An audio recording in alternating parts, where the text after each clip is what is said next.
وعن ابن عباس رضي الله عنهما قال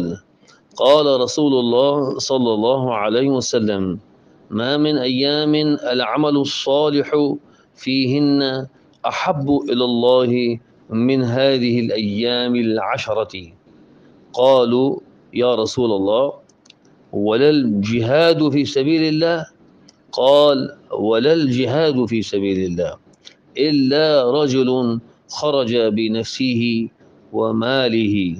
فلم يرجع من ذلك بالشيء رواہ البخاری۔ حضرت عبداللہ بن عباس رضی اللہ عنہما سے مروی ہے، انہوں نے کہا کہ رسول اللہ صلی اللہ علیہ وسلم نے ارشاد فرمایا کہ ان 10 دنوں میں نیک عمل کرنا اللہ کے نزدیک دیگر دنوں کے مقابلے میں سب سے زیادہ پسندیدہ ہے۔ تو صحابہ نے عرض کیا یا رسول اللہ، اللہ کی راہ میں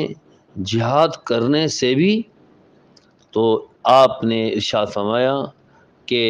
اللہ کی راہ میں جہاد کرنا بھی ان ایام سے بڑھ کر ثواب والا نہیں ہے، سوائے یہ کہ کوئی شخص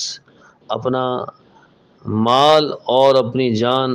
راہ خدا میں لے کے نکلے اور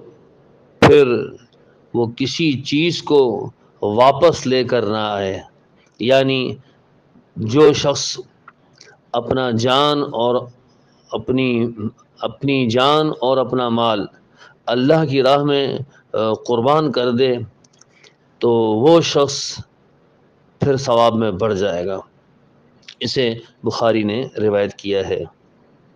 اللہ تعالیٰ سے دعا ہے کہ اللہ سبحانہ و تعالیٰ اس آنے والے عشرہ مبارکہ میں، ذی الحجہ کے عشرہ میں، ابتدائی پہلے عشرے میں ہمیں نیک عمل کرنے کی توفیق عطا فرمائے کہ ان دنوں میں نیکی کا ثواب دیگر ایام کے مقابلے میں زیادہ ہے۔ اللہ تعالیٰ ہم سب کو توفیق عطا فرمائے۔